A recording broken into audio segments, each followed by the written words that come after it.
UAAP Season 86 Preview, Adamson Lady Falcons, Dark Horse Adu, magpapabagsak sa Lasal at NU.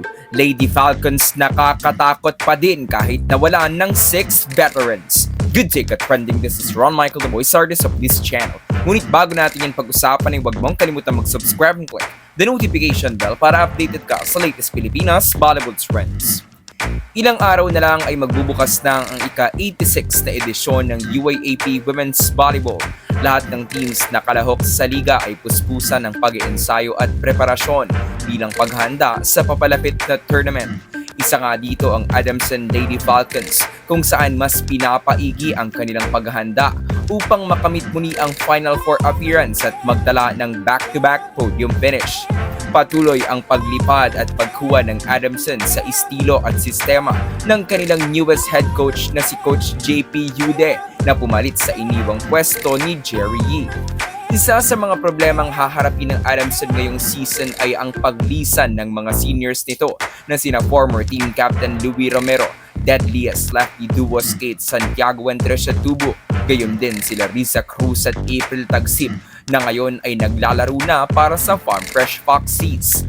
Halos sa kanila umikot ang Season 85 ng San Marcelino squad kaya't nakamit nila ang bronze medal last year matapos na magtapos sa ikatlong pwesto in the elimination round with a record of 10 wins and 4 losses at matapos na malaglag sa NU Lady Bulldogs in the semifinals.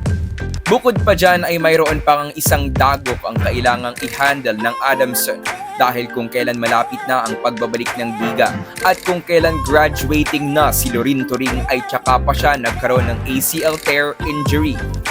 Ayon nga kay Coach JP tungkol sa acquired injury ni Lorin, for me, hindi naman namin gusto yung nangyari kasi nadulas lang siya sa training nung nag-approach siya, so ganun agad yung nangyari. Gayon pa man, walang choice ang Adamson but to adjust sa pagkawala ng maituturing na isa sa mga most talented young middle blockers ng bansa. Sa pagkawala ni Turing nariyan si Mayang Nike para punan ang iniwang pwesto ni Lorin. During the off-season ay madami ding sinalihan na tournaments ang Lady Falcons at ang latest nga ay ang Akari Invitational Cup kung saan 2 beses tinalo ng Adamson ang next leg at pinataob nila ang Akari Chargers sa finals kaya't sila ang kinoronahang gold medalist ng nasabing liga. Maganda ang ipinakita ng Lady Falcons in their recently finished Akari Cup. Pinangunahan sila ni Adamson Senior Lucille Almonte. At dahil nga nawala si Honey Turing, aakuin ni Lucille ang leadership responsibilities ng team bilang siya na lang ang natirang senior sa koponan. Kilalanin naman natin ang posibleng starting players ng koponan. Para sa outside hitter position nandyan si Ishi Lalong Isip dahil sa kanyang high efficiency attacks at ito ang si veteran Lucille Almonte.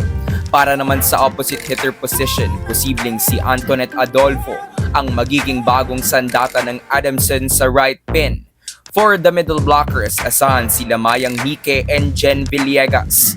Para naman sa setter ay si Angelica Alcantara na nakakuha ng Best Setter Award in the Shaky Super League last year. And for the starting libero position ay si Karen Verdeflor. Sa mga off-season tournaments ng Adamson, kung inyo itong pagbabasihan, muli kayang makapasok sa Final Four ang Lady Falcons? Maging matayog pa din kaya ang lipad ng koponan mula sa San Marcelino para muling makakuha ng medalya? Comment down below. So that's it for today's video ka-trending. Do not forget to subscribe and click the notification bell para updated ka sa latest ganap ng women's volleyball sa Pinas. Thanks for watching. Bye for now!